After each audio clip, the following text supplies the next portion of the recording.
ಸಂಗ್ರಾಮ ಅಂತ ಕರೆದ್ರಲ್ಲಿ ಪ್ರಮುಖವಾಗಿ ಪ್ರಥಮ ಸ್ವಾತಂತ್ರ್ಯಕ್ಕೆ ಕಾರಣಗಳು ನೋಡ್ತಾ ಹೋದ್ರೆ ಈ ಒಂದು ಭಾರತ ಪ್ರಥಮ ಸ್ವಾತಂತ್ರ್ಯ ಸಂಗ್ರಾಮಕ್ಕೆ 4 ಕಾರಣಗಳು ಬರ್ತವೆ. ರಾಜಕೀಯ ಕಾರಣ, ಆರ್ಥಿಕ ಕಾರಣ. ನೋಡ್ತಾ ಹೋದ್ರೆ 1848ರಲ್ಲಿ ಲಾರ್ಡ್ ಡಲ್ಹೌಸಿ ಅಂತಕ್ಕಂಥವರು ದತ್ತು ಮಕ್ಕಳಿಗೆ ಅನುಕೂಲವನ್ನು ನೀತಿ ತರ್ತಾರೆ. 1848ರಲ್ಲಿ ತದನಂತರ ಲಾರ್ಡ್ ವೆಲ್ಲಿಸ್ಲಿ ಅಂತಕ್ಕಂಥವರು ಮೂಲಗಳು ವಾಸ್ತವ ಮತ್ತು ಭಿನ್ನವಾಗಿರುತ್ತದೆ. ಶೋಧಕರು ಋಣ ಇದ್ರ ಯಾವುದೇ ಮೂಲವನ್ನು ಹೊಂದಿಲ್ಲ. ಈಗ ಇವು 3ಕ್ಕೂ ಎಕ್ಸಾಂಪಲ್ ನೋಡೋಣ. ಜೀವಕ್ರಿಯೆ ಎಂಬ ಪಾಠದಲ್ಲಿ ಸಾಗಾಣಿಕೆ ಎಂಬ ವಿಷಯ ಕುರಿತು ನಾನೀಗ ನಿಮ್ಗೆ ಹೇಳ್ಕೊಡ್ತೀನಿ. ಸಾಗಾಣಿಕೆದಾಗ ರಕ್ತದ ವಿಧಗಳು ಬರ್ತವ. ಈ ರಕ್ತದ ವಿಧಗಳು 4 ಕಂಡು ಬರ್ತವ.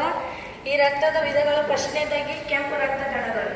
ಈ ಕೆಂಪು ರಕ್ತ ಹೃದಯ ಬರುತ್ತೆ. ಆ ಹೃದಯ ರಕ್ತವನ್ನು ಪಂಪ್ ಮಾಡುತ್ತೆ.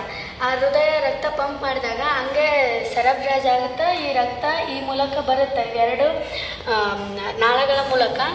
ಒಂದು ಇದು ಅಭಿಧಮನಿ ಮೂಲಕ ಕಾರ್ಬನ್ ಡೈಆಕ್ಸೈಡ್ ಯುಕ್ತ ರಕ್ತ ಬರುತ್ತೆ.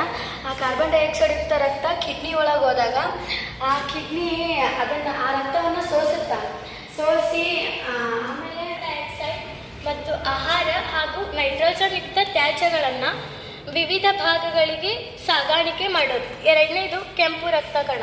ಕೆಂಪು ರಕ್ತ ಕಣ ಮನುಷ್ಯನ ದೇಹದಲ್ಲಿ 120 ದಿನಗಳ ಕಾಲ ಬದುಕುತ್ತದೆ. ಒಂದು ಉತ್ಪನ್ನ ಆಗೈತಿ, ಅದರಿಂದ ಇದು ಸಂಯೋಗ ಕ್ರಿಯೆ. ನೆಕ್ಸ್ಟ್ ವಿಭಜನೆ ಕ್ರಿಯೆ. ಅಂದರೆ ಇದು ತದ್ವಿರುದ್ಧ. ಒಂದೇ ಪ್ರತಿವರ್ತಕವು ವಿಭಜನೆಗೊಂಡು 2 ಅಥವಾ 2ಕ್ಕಿಂತ ಹೆಚ್ಚು ಉತ್ಪನ್ನಗಳು ಉತ್ಪಾದಿಸುವುದನ್ನು ವಿಭಜನೆ ಕ್ರಿಯೆ ಎನ್ನುವರು. ಎಕ್ಸಾಂಪಲ್ ಅಂದ್ರೆ